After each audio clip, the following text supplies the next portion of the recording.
Colonel Sophia के खिलाफ टिप्पणी करने वाले मिनिस्टर के खिलाफ रात को 12 बजे हुआ अपराध दर्ज।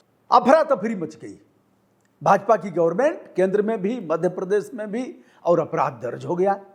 हाई कोर्ट के 2 जजों ने ऐसी खिंचाई किया मध्य प्रदेश की पुलिस के लिए कि उन्होंने अपराध दर्ज किया।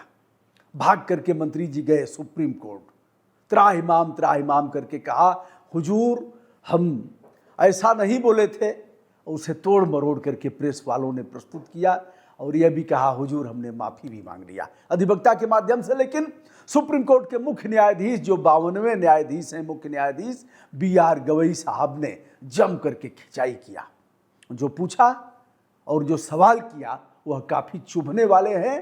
और यह मामला, इस मामले को लेकर के पूरे भारतीय जनता पार्टी में हड़कंप मचा हुआ है। यदि भारतीय जनता पार्टी मिनिस्टर को कान पकड़ करके बाहर कर देती, कोई एक्शन लेती, तो आज इस प्रकार की फजीहत नहीं होती।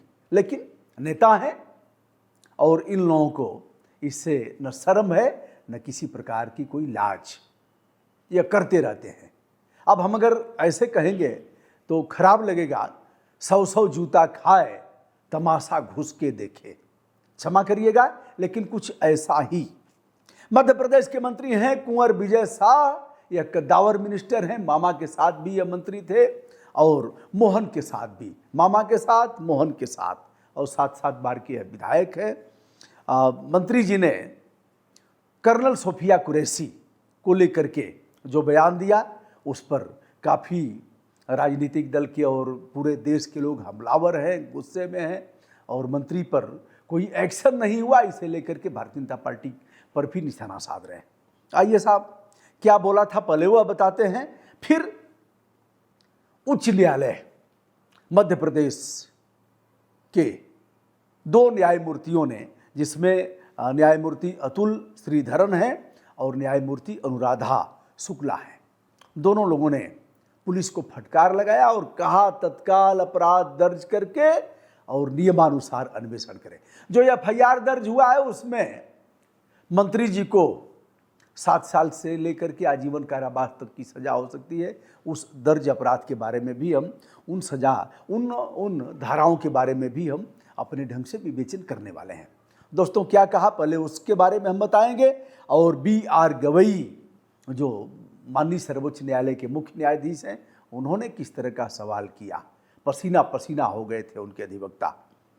मंत्री जी ने कहा, जिन लोगों ने हमारी हिंदू बेटियों का सिंदूर उजाड़ा, जिन लोगों ने हमारी हिंदू बहन बेटियों का सिंदूर उजाड़ा, मोदी जी ने उन्हीं की बहन को भेजकर उनकी ऐसी की तैसी कर दिया। जाहिर सी बात है, जिन लोगों ने सिंदूर उजाड़ा वो आतंकवादी है, नो डाउट। उन्हीं की बहन को, आतंकवादियों की बहन को, यानी कर्नल सोफिया कुरैशी को भेजकर मोदी जी ने उनकी ऐसी की तैसी कर दिया। अब आगे कह रहे हैं, इतने पर ही रुक नहीं रहे हैं, अक्कड़ बक्कड़ बोलते रहते हैं लोग, कोई रोकने वाला है नहीं। लेकिन जब किसी ने कुछ नहीं किया, भारतीय जनता पार्टी को सांप सूंघ गया था, लकवा मार दिया था उनके नेताओं को, तब उच्च न्यायालय जबलपुर ने इसका संज्ञान लिया और कड़ा आदेश प्रतिपादित किया। हांफते हुए पुलिस वालों ने, DGP ने रात को 11 बजे के बाद अपराध दर्ज कराया। आगे बोल रहे हैं मंत्री जी कि अब मोदी जी कपड़े तो उतार नहीं सकते, कपड़ा उतार करके क्या करेंगे, परीक्षण करेंगे कि किस जाति का है, क्या है, मतलब किस धर्म का है, यही ना परीक्षण करेंगे। तो कह रहे हैं कि अब मोदी जी कपड़े तो उतार नहीं सकते, इसलिए उनकी समाज की बहन को भेजा, कि तुमने हमारी बहनों को विधवा किया है, तो तुम्हारे ही समाज की बहन, यानी माइनॉरिटी समाज की बहन और आतंकवादी समाज की बहन तुम्हें नंगा करेगी और नंगा करके कपड़े उतार करके देखेगी कि क्या है यह। ऐसे बेसुरे मंत्री। लेकिन नड्डा साहब ने क्या किया, रिपोर्ट मांगा, चिट्ठी भेज करके रिपोर्ट मांगा कि थोड़ा इसकी रिपोर्ट दे। अरे वह मिनिस्टर बोल रहा है, आप सुन रहे हो, उसमें कौन सा ऐसी रिपोर्ट मांगना है। लेकिन चलता है। फिर कह रहा है मिनिस्टर, देश की बहन आकर तुम्हें नंगा करेगी। हाँ, तुम्हारे ही समाज की बहन देश के मान सम्मान और हमारी बहनों के सुहाग का बदला तुम्हारी जाति समाज की बहनों को पाकिस्तान भेजकर हम बदला ले सकते हैं। ऐसा मोदी जी कर रहे हैं। अब जो भी होगा ना, सारा श्रेय माननीय प्रधानमंत्री जी के कुशल नेतृत्व में। अरे तुम्हारा भी कुछ है।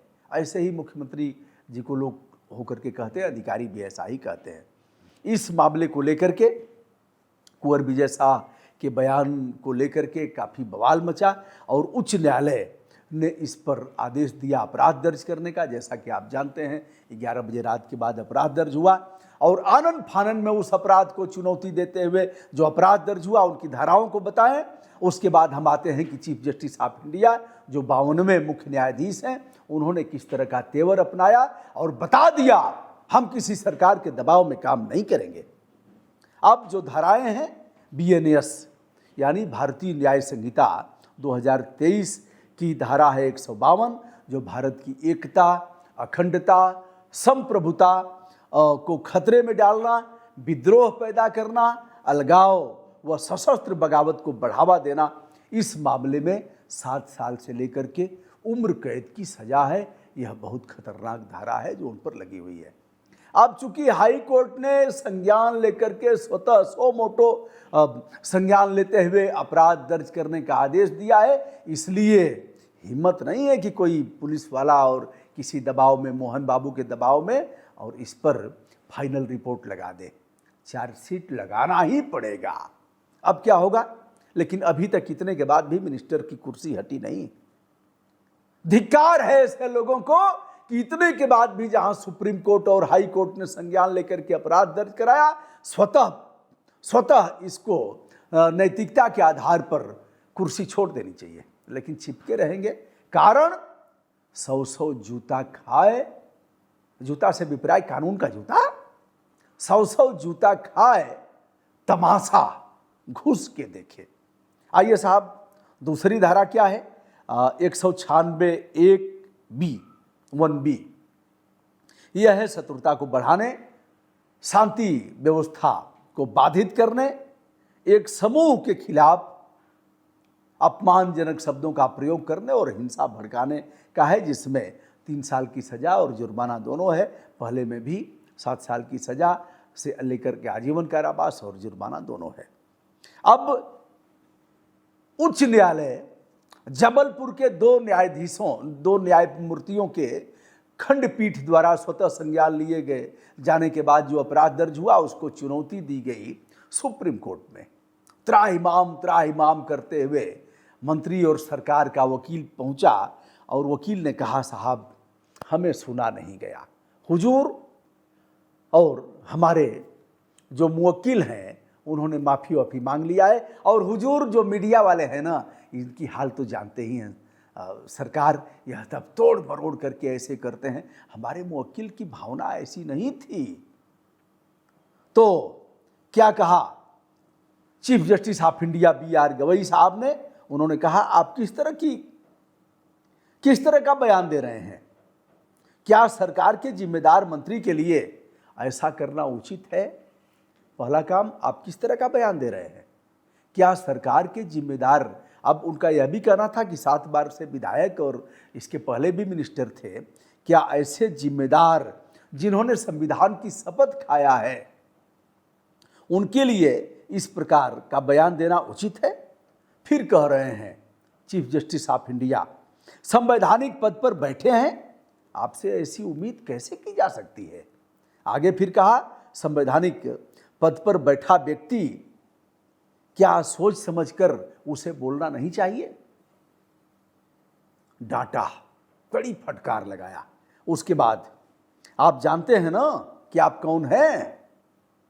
यह भी सवाल किया, आपको पता है ना कि आप कौन हैं? फिर वकील ने कहा कि हुजूर माफ़ी मांग लिए हैं और हुजूर क्षमा किया जाए, अपराध जो दर्ज हुआ है उसे क्वेश किया जाए। उन्होंने कहा, आप क्यों नहीं गए हाई कोर्ट में? सीधे चले आते हैं। हाई कोर्ट ने आदेश दिया है, आप जाकर के अपनी बात कहते। आप कह रहे हैं कि हमारी बात सुनी नहीं गई, तो आप तो जाके अपनी बात सुनाइए, अपनी दलील रखिए, अपना आर्गूमेंट करिए हाई कोर्ट में। क्यों नहीं गए हाई कोर्ट में? कोई जवाब नहीं था, सीधे चले आते हैं सुप्रीम कोर्ट। कहा आज हम कुछ नहीं सुनेंगे, जाइए कल आइएगा, कह करके लौटाया और मुंह बना करके भेली जैसा मुंह, सुने हैं कि नहीं देहात में, मुँह भेली जैसन हो गल, मुँह प्याज हो गल, ऐसे। तो उस तरह का मुंह बनाते हुए वापस हो गए। दोस्तों, यह रहा जो टिप्पणी की गई थी हमारे जाबाज सैन्य अफसर कर्नल सोफिया कुरैशी के खिलाफ। अब देखिए आगे आगे क्या होता है, लेकिन अभी तक यह निर्लज्ज मिनिस्टर त्यागपत्र नहीं दिया। दोस्तों, मैं हूं ब्रजभूषण दुबे। संपूर्ण विनम्रता के साथ आज अपने ढंग से हमने इस मामले का विवेचन किया है। आपको कैसा लगा आप बताइएगा। सादर प्रणाम, नमस्कार। सभी आदरणीय दोस्तों को जो देश विदेश से जुड़े हुए हैं, हमारी शुभकामनाएं।